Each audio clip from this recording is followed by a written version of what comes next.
I'm fully prepared with everything I need for the Jay-Z documentary. The moment he sent that legal letter, I knew I had to let the world see who he really is. He and Diddy are cut from the same cloth. He just hides his arrogance and control behind a cleaner image. Our feud has lasted 20 years, and I know better than anyone what he's done in the shadows. I even suspect that so-called funeral bouquet wasn't Diddy's idea at all, but Jay-Z acting on his behalf.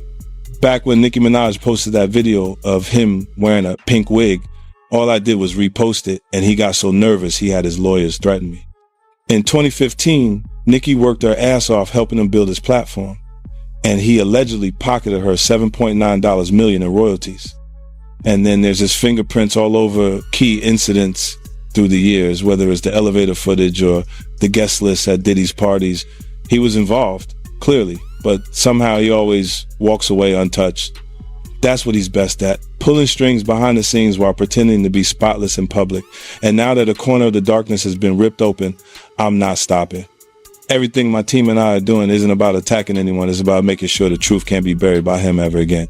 If he ain't answering the phone? He ain't answering the motherfucking phone. Yeah, it's like that. It's like we had a black billionaire's lunch. Black excellence. They're sitting there like, yeah. It's a billionaire brunch. Oh, Like, I hate you, man. And we here together, and we're gonna keep staying together. We getting tighter. unaware of anything going on here. This is the one time I'm gonna be with you this year. Yo, I feel like I'm normal again. Get me out of here. Jay-Z is facing mounting scrutiny as alleged private exchanges with Sean Diddy Combs begin to surface publicly, setting off a wave of intense reaction across social media. The situation has thrust him back into a harsh spotlight, reigniting long-standing questions about his ties to Diddy and controversies many assumed were long behind him. As these claims continue to circulate, past narratives are resurfacing with renewed force, fueling widespread debate and escalating public pressure. What's unfolding now could become one of the most defining challenges to Jay-Z's reputation and influence in recent years. Sean Carter aided and abetted or was directly involved. It's about to get real tense, and there's a lot of girls and boys who are still... In past interviews, 50 Cent has been unequivocal. He deliberately kept his distance from Sean Diddy Combs and his inner circle. According to him, certain invitations and environments raised immediate red flags, prompting him to establish firm boundaries from the very beginning. That calculated separation, he says, is exactly what allows him to speak freely today, without fear or hesitation. When the allegations later emerged, 50 Cent maintained that he learned about them the same way the public did, through media reports. And while he acknowledged the seriousness of the claims, he emphasized one key point. None of it came as a surprise, reinforcing his long-standing decision to remain far removed from that world. Jaguar Wright explained that Jay-Z is worse than Diddy. She explained how Jay-Z has done worse things than what Diddy did to Cassie to other females. And she said that she has the scars to prove it. She alleged that at one time Jay-Z attacked her and got it on film like Diddy did. And she alleged that this is why Jay-Z is totally pulling away from Diddy and you don't see him around. And it's been alleged for quite a while that Jay-Z is pulling away from Diddy because he doesn't want himself caught in the crossfire. I mean, you even have 50 Cent at this point talking about how Jay-Z is in hiding while this whole Diddy thing blows over. And you even have these accusations of Jay-Z being responsible for what happened to Cassie White. So I'm going to go ahead and roll you guys this clip of everything that Jag had to say about Jay-Z being worse than Diddy. And you guys let me know what you guys think about all this in the comments. Sean Carter is just as bad as the diddler. And I know that for a fact. I got the scars to prove it. You want to know what a box cutter feels like going into your skin and ripping you? I can tell you how it feels.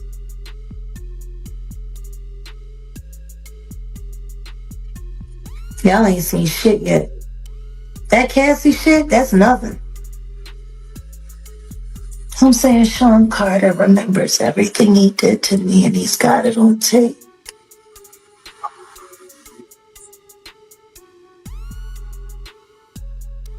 just like Diddy.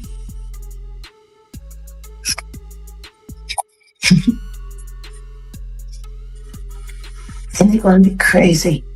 It's going to be the women that get them in the end. As the investigation widened, attention gradually but clearly shifted toward Jay-Z, with critics openly questioning his silence as developments around Sean Diddy Combs continued to unfold.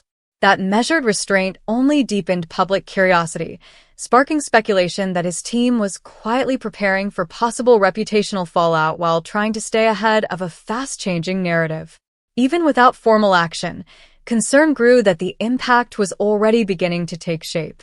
Social media intensified the pressure, speeding up rumors, amplifying assumptions, and turning uncertainty into a rapidly moving force, one that made the consequences feel immediate and increasingly hard to avoid. Exactly what Jay-Z's accuser is saying, that even though she dropped the lawsuit, she still stands by what she says, and she only dropped it because of harassment and the fact that she's terrified of Jay-Z. She says that Jay-Z is allegedly bullying her into saying that her accusations were false. In fact, in new legal documents, she is claiming that she was recently approached outside of her home and cornered by two people who told her they were investigators working for one of Jay-Z's lawyers. She claims they tried to get her to sign an affidavit stating that her claims against Jay-Z were false, but she refused. Jane Doe also claims the alleged investigators asked her if her attorney, Tony Busby, sought her out as a client and offered her money to pursue false claims against Jay-Z, two allegations she says she denied. He says this alleged confrontation left her intimidated and terrified, wondering how they found her when her identity had remained anonymous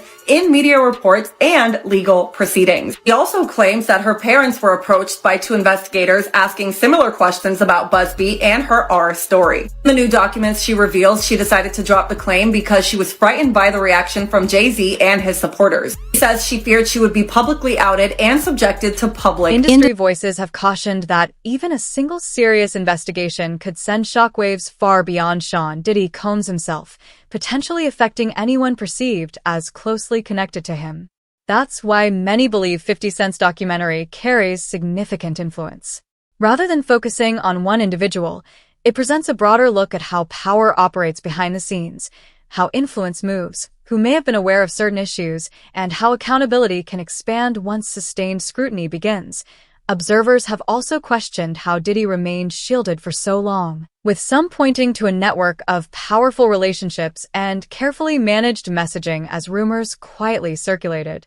As speculation intensified, reports surfaced suggesting he may be engaging with authorities in an effort to protect his position, a development that, according to unconfirmed claims, could involve sharing information about others in his orbit, sending new waves of unease throughout the industry. But the only thing I'm interested in him talking about is everything he knows about Kathy Coriana White. See, I know you know what happened to Corey. Diddy, I know that. You and Jay-Z down in Vegas in Tao with Claudia.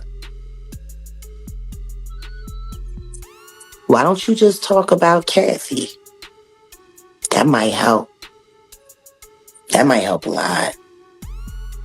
Kathy Coriana White, Jay-Z's pregnant mistress, who died 24 hours after she announced that she was going public with their relationship and the baby while he was married to Beyonce.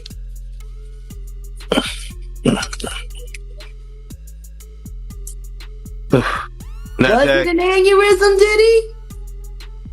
Or are you the one who paid the same coroner that you...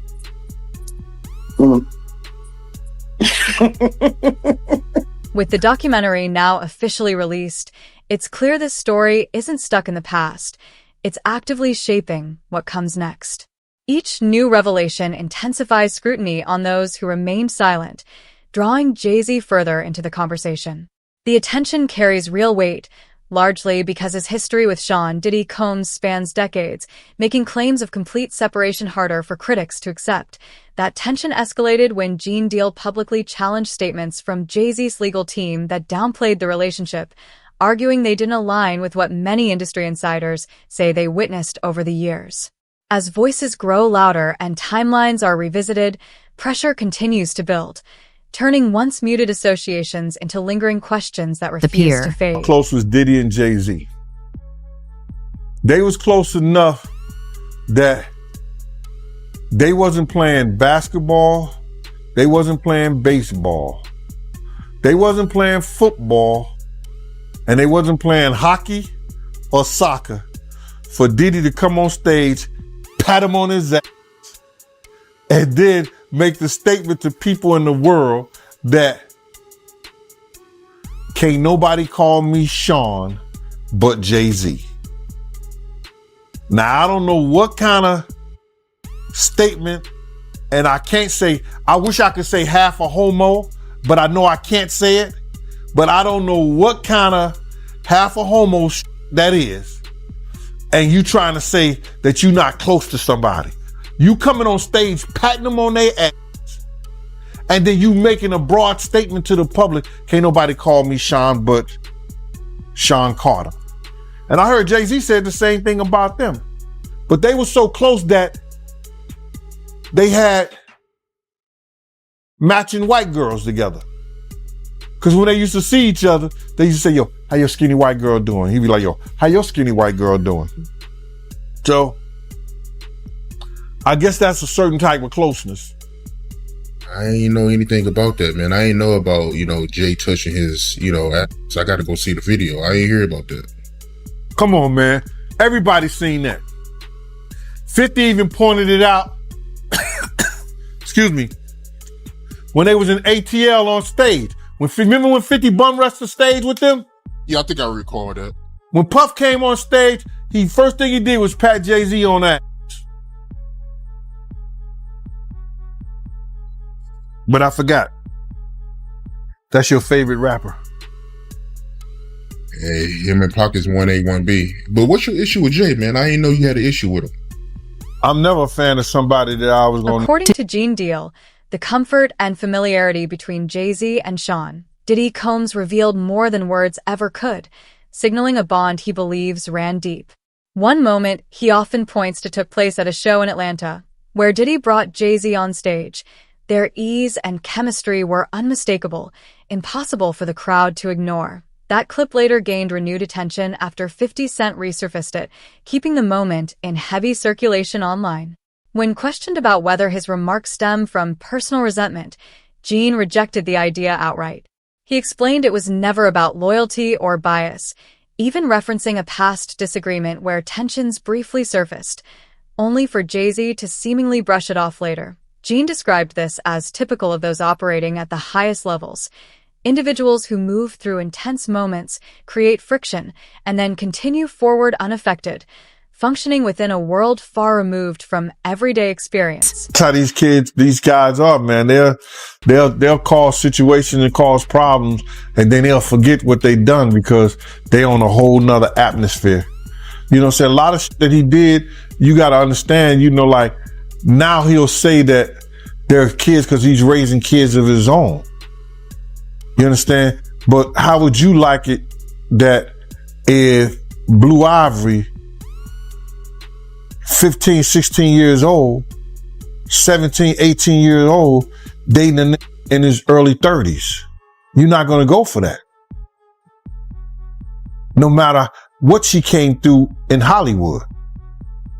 But you got to understand, guys who was around there, we didn't know Jay-Z them ages. We didn't know these cats' age. You know what I'm saying? They wasn't having no beards and nothing like that. They was wearing low cuts. You understand? Clean face. I would have never believed when Jay was coming around the block, scooping up the young girls and stuff like that he was 30 years old. You know, if they 17, 18, 16 years old and they 22, you thinking they 22, 23, something like that, 24 years old? They mama and them need to check them. They daddy and them need to check them. But that's not that far off. But for somebody to be 30 years old in their 30s and they dealing with kids 16 years old, 17, 18 years, now that's a problem. That's an issue. And now he see that because he's raising kids. And he got a young daughter. I think he got another daughter that he didn't claim, and now he claiming them. These cats was doing a whole lot of stuff that people in the industry won't speak on.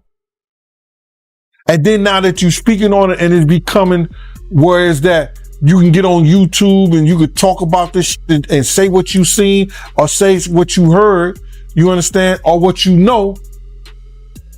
Some people look at it being a problem. But these cats ain't street cats. They entertain. Dame Dash, once regarded as Jay-Z's closest partner, recently spoke on the serious claims now surrounding him, emphasizing that what stood out most wasn't just the allegations, but the sheer intensity of the public reaction. Dame noted that in all his years, he had never seen Jay-Z face scrutiny on this scale. Decades of influence had long positioned him as nearly untouchable, especially within mainstream media. That perception, Dame suggested, now seems to be shifting. Long-standing layers of protection appear to be cracking, placing Jay-Z under a level of public examination rarely applied to figures of his stature. It's a stark reminder that when the spotlight grows intense enough, even the most powerful names are not beyond reach. It's odd to see him in that, getting looked at in that way by white people, like Jay does, yeah, like I hope that shit didn't happen, but I'm like, damn, they turned the world real. Like people on a certain level have been fucking with him a certain way where he couldn't do no wrong for like 25 years straight. This is the first time he's not getting a pass with white media, like he can control black media because a lot of them either work or do business with him, but Green Champs can't get him out of this one, and neither can Charlemagne. Because, those are the guys that hold him down no matter what he do anyway. So he got to get to People Magazine and Entertainment Tonight right now because they on his head. But the question is why? Like, why now?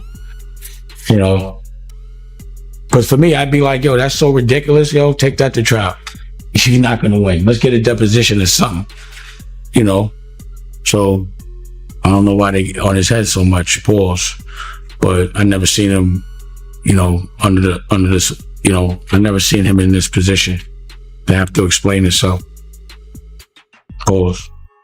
How you feel about the statement he came out with? I mean, I didn't hear him say anything. I heard a piece of, like I said, I'm doing an interview, so I talk. I thought it was long. For a statement, I thought it was long, pause. But, I think right now, his silence is the worst thing for him. If he is innocent, he needs to let people ask him questions, and he needs to be able to say his side of the story. What struck Dame Dash most was seeing Jay-Z in an unfamiliar position, guarded, reactive, and under sustained pressure, a reality rarely witnessed outside a handful of moments in his career. For decades, Jay-Z has largely avoided having to publicly defend himself, making the current level of scrutiny particularly striking. At the same time, questions persist about why 50 Cent seems so determined to challenge him, with the Diddy connection alone insufficient to explain the tension. Tony Yeo provided additional context, noting that friction between 50 Cent and Jay-Z stretches back years, shaped by rivalry and fractured loyalty. Hip-hop has always thrived on competition. Egos clash, disputes flare, but reconciliation is possible. Yeo highlighted a recent moment where 50 Cent shared the stage with Dr. Dre alongside Cameron, signaling that some long-standing issues had been set aside. Cameron has commented that Jay-Z often prioritizes business over culture, a point Yeo echoed, observing that Jay-Z is frequently present at high-level corporate gatherings while often absent from hip-hop moments that hold deep meaning for artists like 50. That imbalance continues to fuel questions about priorities, alignment, and where loyalty ultimately lies. I don't think I would have said that he didn't know Puff at all or wasn't his friend. I thought that was a little extreme. I thought that was the wrong choice of words. I think that's going to trigger a lot of backlash. But the thing is, I never seen him get backlash at all. So that's what I'm saying. Now he getting backlash. Like, when do you know Jay-Z to be on his heels other than when he got beat up in the elevator? But that was nothing. But I've never seen him under the fire ever. Not in a long time. Not like, I've never seen people on his head like that, Paul. Ever. Yeah, this might be my first time seeing people come at him like this. Like I said, I didn't hear him say anything. Like, I'm not some white man speaking for another black man doesn't add up. It just doesn't work like that. Like, he doesn't know what to say on Jay's behalf. Jay would have to say that. So if he instructed him to say that, like, you don't even know if Jay told him to say that. He could have got off the stage and they was like, why'd you say that? He was like, I had to. You know, like, he probably said it because homeboy wouldn't. You know what I'm saying? So who knows? Like, I didn't hear him say anything. I haven't heard Jay say a word yet. Have you? Nah, I haven't heard him say anything. There it is. So y'all going by a piece of paper with words? Don't get caught up in that. I have not heard him say one thing yet. You know? Until I see him speak, he hasn't spoke to me. That's why I said I don't think he did not say that. His lawyer said it. So what else is a lawyer going to say? Tony Yayo highlighted what he sees as a defining contrast between Jay-Z and 50 Cent, distance versus accessibility.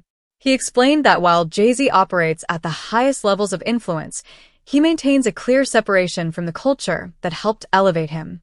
By contrast, Yayo says 50 Cent, despite wielding comparable power, remains visible, engaged, and deeply loyal to the people who supported his rise. In Yayo's view, success should never erase one's foundation, a principle he believes 50 continues to live by. One moment that stayed with him involved the Super Bowl halftime show, where reports suggested Jay-Z was initially resistant to including 50 Cent. According to Yayo, the issue was only resolved after Eminem made it clear he would not perform without him.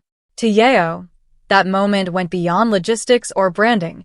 It felt personal, revealing long-standing tension and quiet rivalry that still shapes the complex dynamic between two of hip-hop's most powerful figures. There was this one part where 50 was talking, and he was saying, yeah, when Yayo was locked up, every G-Unit show, we actually put aside the money. Bro, I told for him, you. And he had he's like, Yayo had like $1 million. Right. I just told you when I came out of my building, I see the Statue of Liberty. Yeah. There was no way I was getting shot there. And this is what I kind of tell you is like, when we was talking about stacks with the Porsche, 50's not going to let you say, get the Porsche. He going to say, let's get him out the hood first. You know, if the money's there, but the money has to be there for you to live like that. The money's there. 50 didn't have to do that. Rest in peace to Hervé from Interscope, because he always said to me, man, 50 do more for you than any artist, than anybody does for their artists, more than Jay-Z. Over time, reports indicate that the once solid relationship between Jay-Z and Sean Diddy Combs began showing signs of strain, with insiders citing growing trust issues and uncertainty about where loyalties might fall if circumstances turned unfavorable. As pressure mounted, speculation arose about behind-the-scenes maneuvering, fueled in part by public claims from Jaguar Wright, who alleged that Jay-Z played a role in Diddy's downfall, assertions that remain unproven and widely disputed. Regardless of their accuracy, the episode highlights how quickly relationships can shift at the highest levels of influence, where alliances are often conditional, loyalty is fragile, and power dynamics can change without warning. He made a statement recently. He said that Jay-Z loves money more than hip-hop. And he pointed out that Jay-Z performed at Tom Brady's Hall of Fame ceremony, but he didn't perform in any Hip-Hop 50 events. I mean, Jay-Z's on a whole nother level. Like, I mean, you know, he's like, but you know what I like about 50? 50's on a whole nother level, but he's still approachable. You still get to meet the people and you know, Jay got to remember the people that made him. You know, I'm not saying I don't got respect. I respect Jay-Z, 50, used to respect, you know, Diddy, but all that crazy shit going on. But, you know, I always respected him because I looked at, for New York, those were like the guys. You know what I'm saying? The guys with the most money and the most influence. So with Jay is like, when the last time you haven't seen Jay. So I think people are just going to say that. You know what I'm saying? But for me, I mean, Jay, you know, you got to remember, he didn't want 50 at the Super Bowl. That was crazy. I'm like, Wait, Jay didn't want 50 at the Super You didn't Bowl? know that? Yeah, he didn't want. I remember Eminem pushed for it. That was some hater shit. Yeah, I remember Eminem was yeah. like, I'm not going to do it unless 50 does it. I heard that. Yeah, but I didn't know that Jay was trying to stop it. I don't think Jay. I don't know. 50 never told me that, but I don't think Jay wanted them there. I don't know because of what some of the. I mean, the back you and know, forth it's competition. You got to think 50 always been competition for Jay. Remember, I'm about $1. What the fuck is 50 Cent? That was a long time ago. That was what 9. What was that? 9. But after that, they did a song together. Remember the whole but 50 was 50 was always competition for niggas. Then remember Jay said, "Yo, 50's coming." He told Siegel and them, and Memphis Bleak and all them. Yeah. And come on, 50's like he's on a whole nother level. You got to remember he came after niggas. He came after Jay and Rockefeller. G Unit came, and people might shit on G Unit, but with Eminem, Dr. Dre, 50 Cent, nobody has Roger outsold. Bonds, Diddy's former head of security, offered a revealing insider perspective that added depth to the unfolding story. He observed that while Jay-Z and Sean Diddy Combs often crossed paths and interacted publicly, he never viewed their relationship as genuinely close. From Bond's perspective, Diddy appeared to overestimate the strength of their connection, highlighting a striking gap between perception and reality. IT serves as a sharp reminder that at the highest levels of influence, public appearances and assumed alliances can create powerful illusions, ones that frequently conceal the true dynamics playing out behind the scenes. He says to people, he goes into boardrooms and says to people, which I will never say, is he says, it's important for me to be a billionaire, you know, because Black people need to be billionaires. And why does specifically he, at that time, I've had this conversation with white money people when they go, you know, it's important that Jay-Z becomes a billionaire.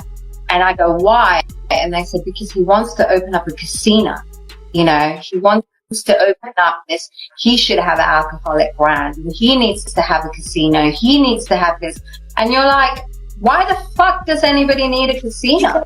Like another fucking casino money in this world. And it makes it very possible for people to launder money all day. Yeah. So like, why, even the fact that you want to become so powerful, then you're not saying because he needs to build schools for Black people in Black neighborhoods.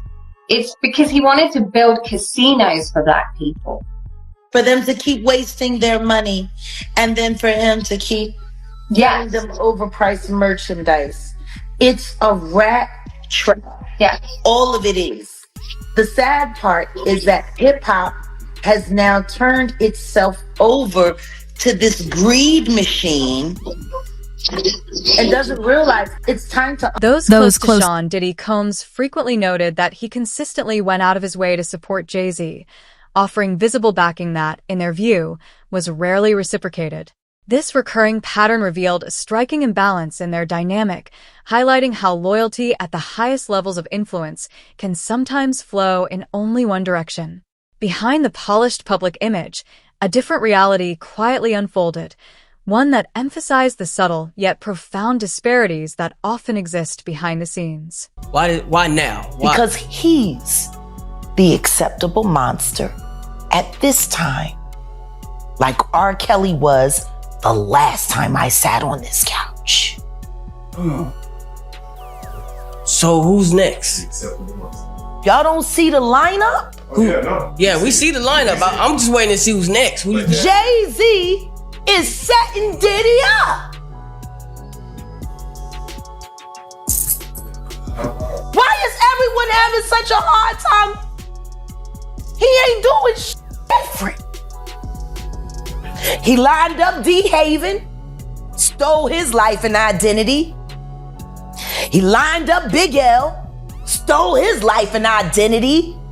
He lined up Dame Dash, stole his life, identity, and took his love. Lined up R. Kelly. He wants to be the one. Yeah, shout out D. Haven. He actually hit us up, wanted to tell this story. You need to talk to D. Haven. Yeah, we need to talk to him. I told you that last year when I From his perspective, Jay-Z and Sean Diddy Combs were never the close allies the public assumed. While they moved within the same elite circles and capitalized on shared influence and opportunities, genuine loyalty between them was largely missing.